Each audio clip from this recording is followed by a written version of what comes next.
Avant chaque crise, il y a 3 types d'investisseurs. Il y a ceux qui sont biaisés par leur placement et leur surexposition sur le marché, et donc qui attendent généralement un soft landing, qui sont donc très surpris lors de l'annonce de la récession et qui finalement ne savent pas comment réagir lorsque ce scénario arrive. Il y a également ceux qui ont raté le train, donc qui contredisent tout ce qui peut être bullish, mais que lorsque la crise arrive, n'arrivent pas à prendre une quelconque décision d'investissement. Et puis il y a ceux qui regardent les datas et le marché de la manière la plus factuelle possible, qui ont étudié cette potentielle crise et tenté de trouver des similitudes avec les précédentes crises afin d'augmenter au maximum la réalisation de leur scénario et d'anticiper le plus fidèlement possible le timing du début de cette crise et d'autres événements qui pourront prendre place durant cette dernière, comme le retracement des marchés, le timing du top et le timing de bottom, le tout pour se créer un scénario afin d'agir sur les marchés. Et nous, notre objectif est de se rapprocher le plus fidèlement de notre investisseur numéro 3 en laissant de côté les émotions.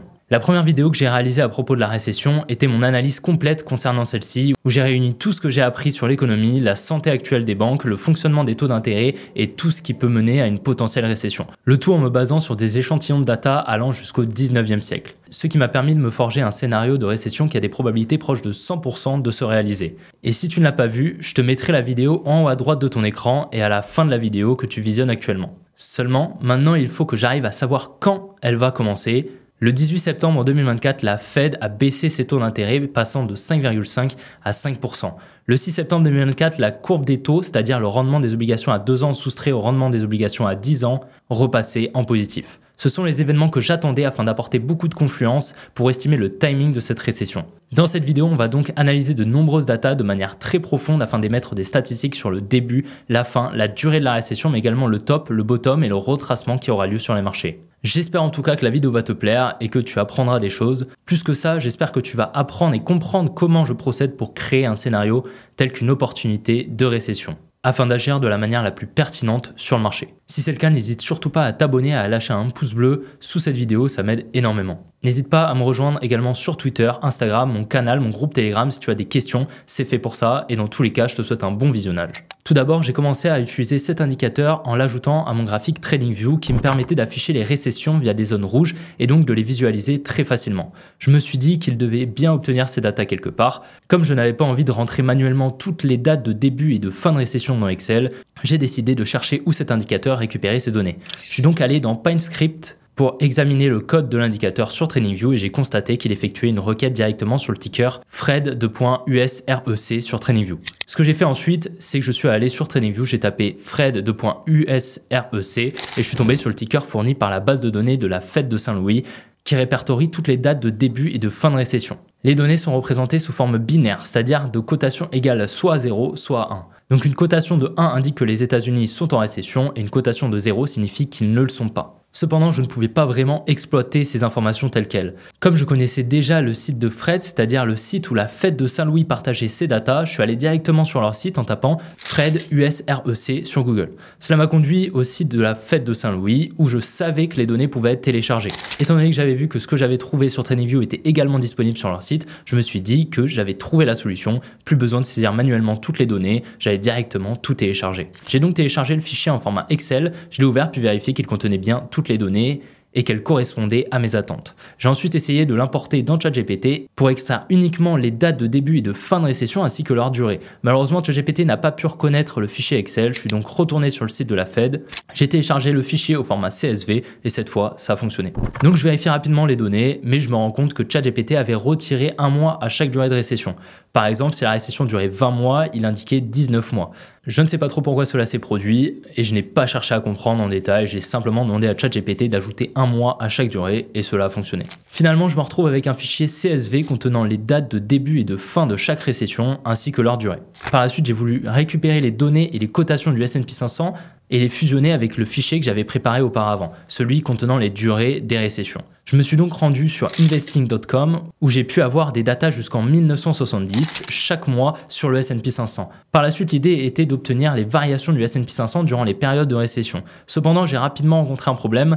En fait, les cotations du S&P 500 que j'avais étaient en format mensuel, c'est-à-dire qu'une cotation correspondait à un mois complet. Cela pose un souci car tout ce qui se passe au cours d'un mois, je ne l'ai pas dans mes données. En gros, je n'avais que des clôtures de fin de mois, ce qui est problématique. Si par exemple on a atteint un plus haut ou un plus bas au cours du mois, je ne pouvais pas le voir dans mes données et cela risquait de fausser les analyses. Si le marché a connu une tendance baissière à court terme ou a trouvé son bottom durant ce mois, cela ne serait pas reflété avec précision dans les clôtures mensuelles. Heureusement, dans les cotations du S&P que j'ai téléchargées sur investing.com, j'ai déjà les points les plus hauts et les plus bas pour chaque mois. Ce que je vais faire, c'est demander à ChatGPT de récupérer ces informations dans mon fichier, mais spécifiquement pour les périodes de récession. L'idée est de déterminer le point haut et le point le plus bas pendant chaque récession. Avec ces données, je vais pouvoir faire une analyse statistique en mesurant notamment la performance négative pendant ces récessions. Mais en fait, c'est un petit peu plus compliqué que ce que je pensais. En fait, il ne fallait pas simplement que je prenne le plus haut et le point bas de la période de la récession, parce que sinon, j'allais avoir de mauvaises datas. C'est-à-dire que les datas allaient être complètement fausses pour la simple et bonne raison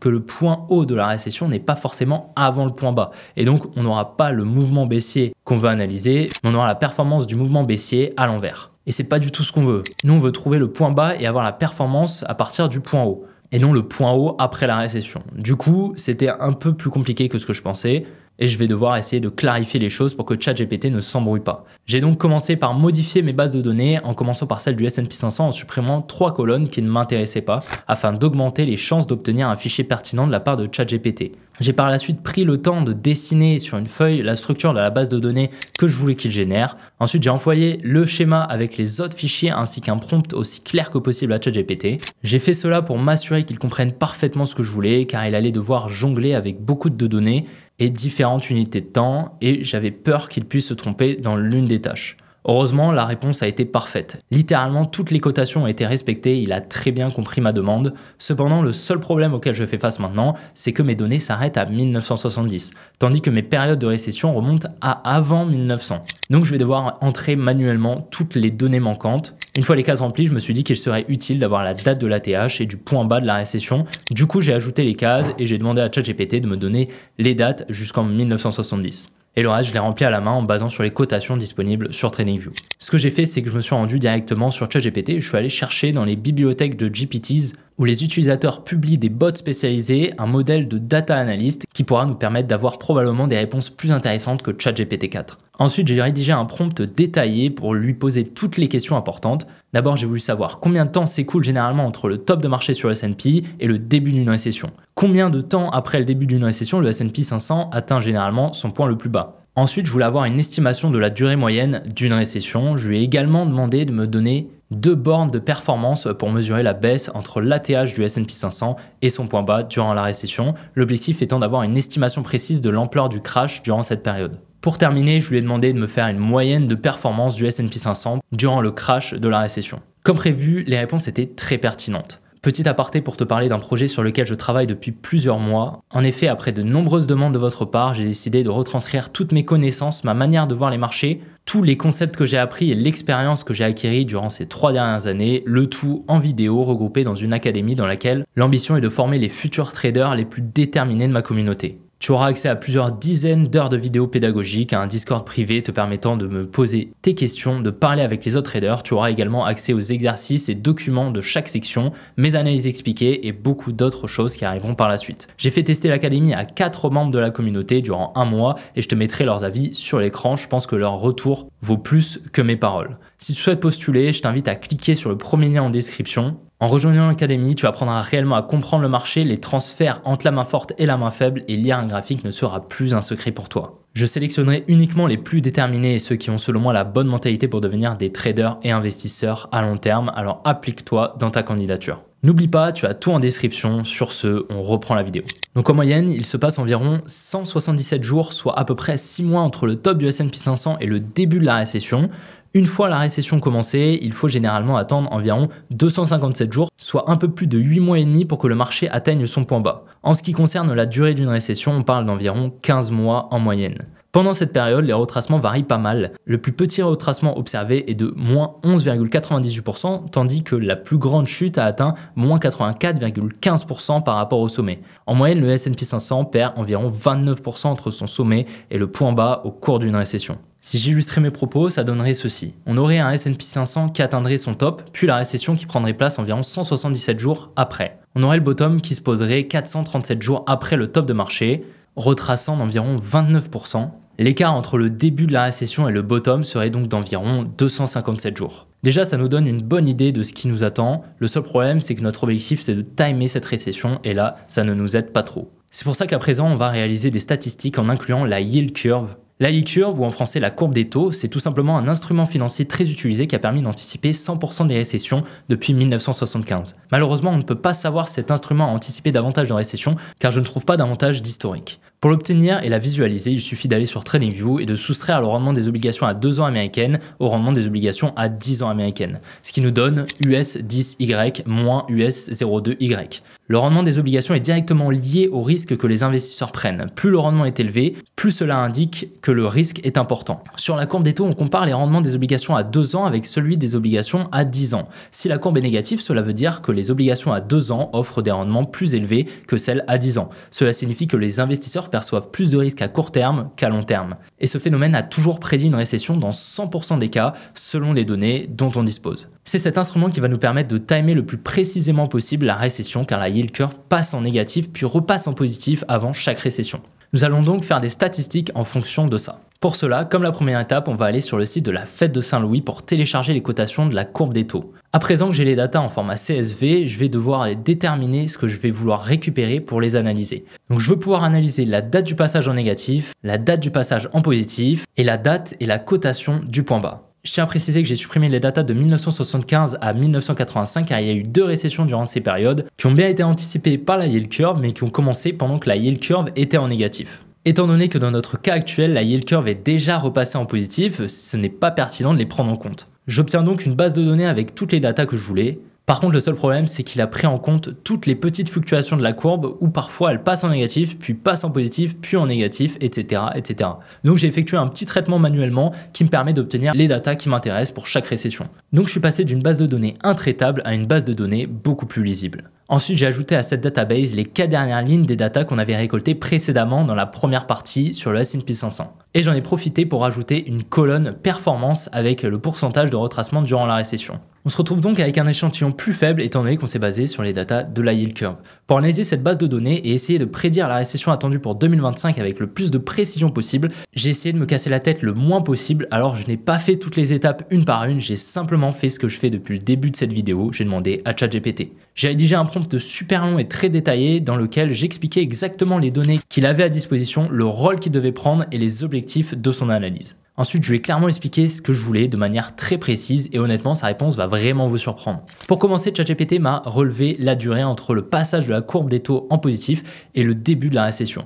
Et cela pour les 4 dernières récessions. On obtient donc pour 1990 4,1 mois entre le passage de la courbe des taux en positif et le début de la récession. On obtient 3,1 mois pour 2001, 7 mois pour 2008 et 6,1 mois pour 2021. Avec ces datas, on peut donc calculer une moyenne et en conclure qu'une récession commence environ 5,1 mois après que la courbe des taux est redevenue positive. Ensuite, je vais demander d'examiner une potentielle corrélation entre la durée de la période où la courbe des taux est restée négative et le délai avant le début de chaque récession, après qu'elle soit redevenue positive. Il a alors relevé la durée durant laquelle la courbe des taux était en négatif durant chaque récession et la durée avant la récession à partir du moment où la courbe des taux est redevenue en positif. Il a croisé ces données et on a conclu que la corrélation était d'environ moins 0,09, ce qui n'indique pas de corrélation significative entre ces datas. Au moins, on est fixé. À présent, je lui ai demandé d'analyser et de comparer le délai moyen avant que le S&P 500 atteigne son point haut après que la courbe des taux est redevenue positive. Il a donc relevé les datas suivantes.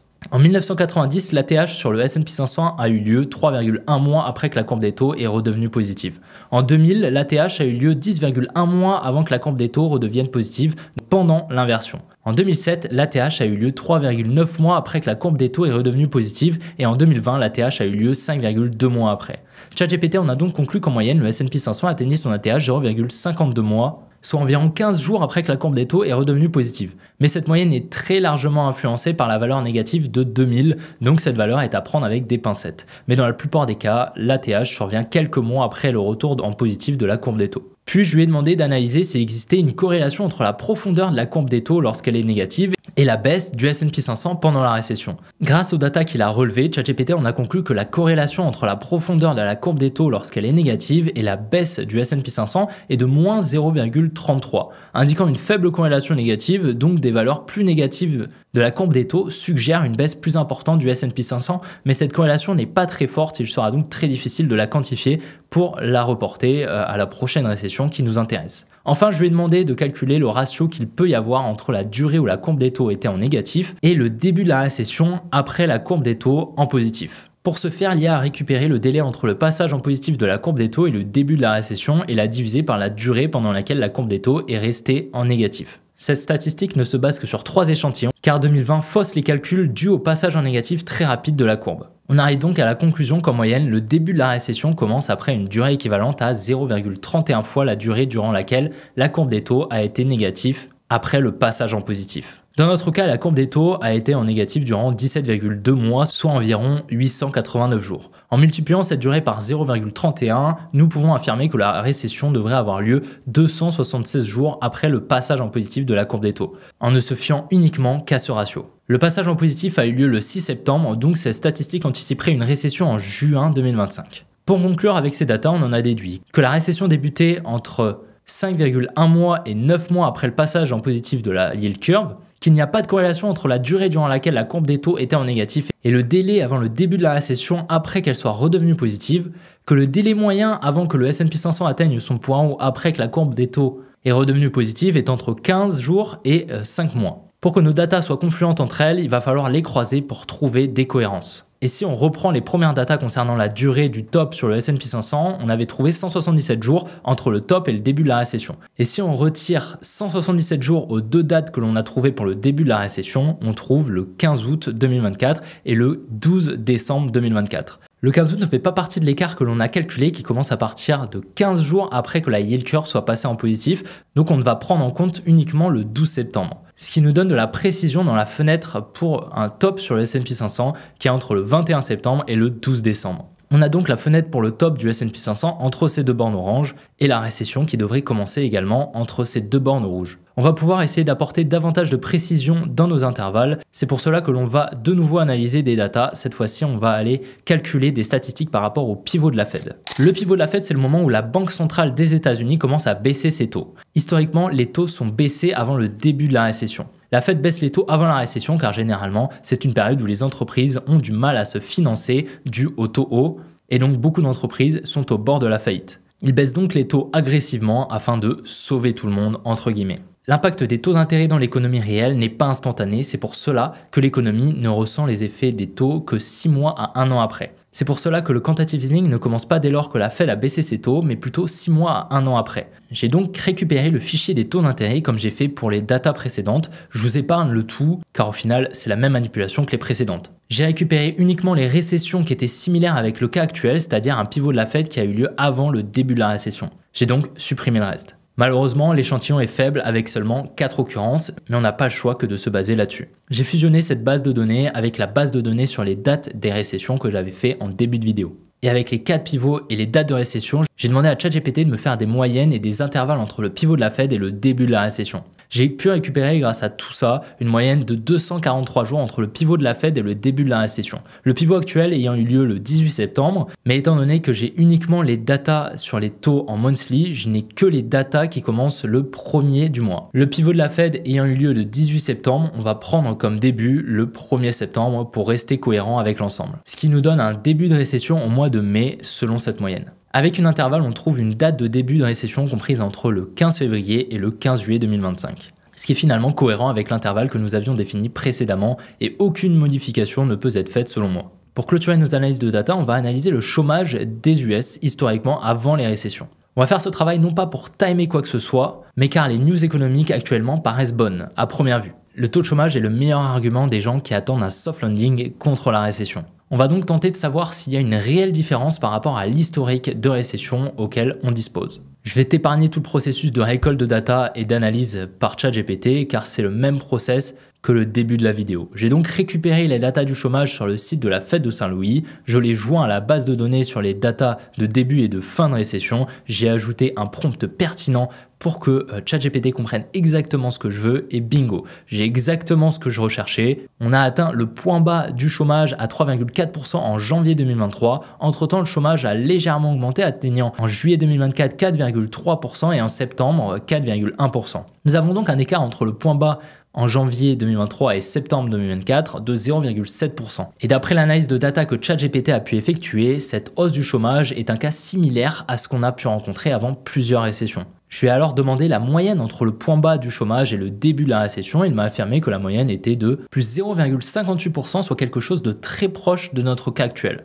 En réalité, il n'y a pas besoin de tout ça pour s'en rendre compte, il suffit d'aller voir le graphique et la ressemblance est flagrante, mais il est tout de même intéressant d'appuyer nos affirmations avec des datas factuelles. Cette analyse a été réalisée sur des datas depuis 1948, donc un échantillon très précis, donc c'est plutôt pertinent à prendre en compte. Il y a donc de fortes probabilités que la récession prenne place, même si le chômage a baissé 2 mois d'affilée de 0,1% en ne se fiant qu'à cette statistique. On arrive à la fin de cette vidéo, mais ne me quitte pas tout de suite, on va à présent résumer tout ce que tu dois savoir par rapport aux data analysées et au timing de chaque événement. Dans cette vidéo, avec les data que l'on a récupérées et analysées, on a pu en définir des statistiques par rapport à la récession qui a de fortes probabilités de se produire. C'est une conclusion que j'avais déduite via mon analyse complète que tu retrouveras en fin de vidéo. Nous avons pu en déduire une fenêtre de top sur le S&P 500 avant la récession, une intervalle pour le début de la récession, une date pour le bottom des marchés qui devrait avoir lieu durant la récession et la performance du retracement qui devrait prendre place sur le S&P 500. Nous avons analysé certaines datas non seulement pour timer la récession, mais également apporter de la confluence à nos datas,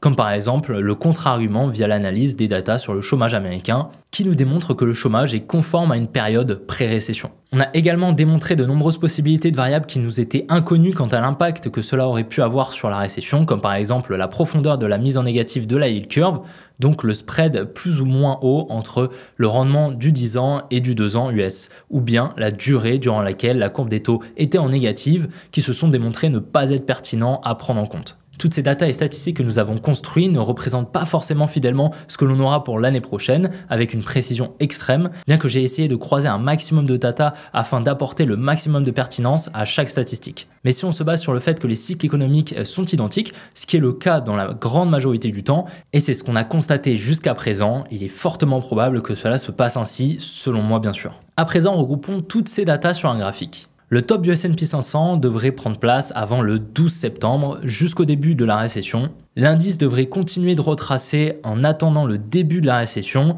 qui devrait débuter entre le 6 février et le 5 juin 2025. Le bottom du marché se fait généralement durant la récession et offre durant cette peur générale de très belles opportunités d'investissement. Grâce à nos datas, on en a déduit que le bottom devrait arriver environ vers le 22 octobre 2025, mais c'est plutôt imprécis. Il nous faudra davantage de data pour chercher une statistique plus précise, comme par exemple le top avéré du S&P 500 et le début officiel de la crise. Ce retracement devrait entraîner une baisse de 25% sur l'indice américain qui aura de fortes conséquences sur le marché crypto. Bitcoin pourra retracer beaucoup plus sévèrement que ce dernier étant plus volatile car moins capitalisé. Donc la question que tout le monde se pose, c'est est-ce qu'il y aura un bull run? Eh bien peut-être oui. Si tu as bien suivi, nous avons une fenêtre de tir jusqu'à mi-décembre 2024. Il nous reste donc encore 2 mois selon mes datas, ce qui laisse le temps pour un dernier rallye haussier. Est-ce qu'un rallye haussier a de fortes probabilités d'arriver? Pour le moment, difficile à dire. Je t'inviterai à suivre mes vidéos quotidiennes pour essayer de comprendre ce que tous ces actifs feront à plus court terme. Ce qui est sûr, c'est que Bitcoin sera énormément impacté par cette récession et retracera probablement davantage que le S&P 500, malgré ce que beaucoup prétendent, Bitcoin n'est pas une réserve de valeur. Pour le moment en tout cas, c'est pour le moment qualifiable d'actif spéculatif. N'oubliez pas que cette vidéo est à but pédagogique pour vous montrer comment je procède afin de me forger un scénario avec le maximum de probabilité. Mais cette vidéo pourra également vous permettre de creuser davantage le sujet et de vous forger votre propre avis. D'ailleurs, si vous avez des arguments ou contre-arguments à ajouter, l'espace commentaire est fait pour ça. Elle m'a pris énormément de temps à réaliser, alors pense à t'abonner si elle t'a plu, lâcher un pouce bleu ou un pouce rouge si ce n'est pas le cas, à me laisser un petit commentaire pour me faire savoir ce que tu en as pensé, et pense à checker la description si tu souhaites aller plus loin dans l'analyse des marchés financiers. On se retrouve bientôt pour une prochaine vidéo. Allez, ciao les gars!